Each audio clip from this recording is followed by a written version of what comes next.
భూతో న భవిష్యతి వెంకటాద్రి సమస్థానం బ్రహ్మాండే నాస్తి కించన. బ్రహ్మాండంలోనే లేదట.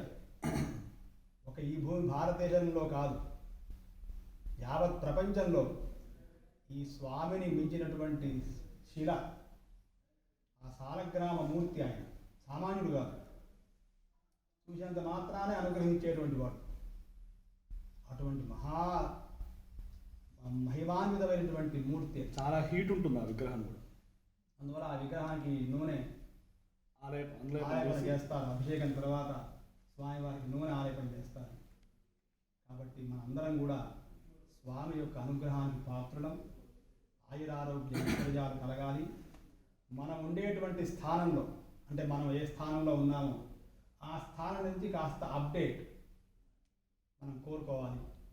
ఏది మన జీవన విధానంలో ఎవరిని మనం ఆక్రమిద్దాం, ఎవరి మీద పెత్తనం చెలాయిద్దాం అన్న ఆలోచనలు తగ్గి ధార్మికమైనటువంటి మార్గంలో.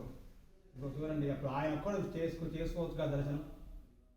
సార్ ఒక్కరు వెళ్ళి ఆయన మనం పిలవకపోయా ఆయన ఒక్కరు వెళ్ళగలరు కదా. ఇంతమందిని పిలిచారు, అది సౌమనస్యం. అంటే అంత మంచి మనసులో, ఆ హృదయంలోనే దేవుడు ఉంటాడు. మనమందరం వెతుకుతుంటాం అటువంటి మహనీయుల యొక్క. అటువంటి వాళ్ళని మనం సపోర్ట్ చేయాలి, ఇంకా పైకి వెళ్ళాలి, ఇంకా మంచి మంచి ధర్మకార్యాలు చేయాలని చెప్పి సార్కి విశేష ఆశీర్వచనం జపం చేసింది.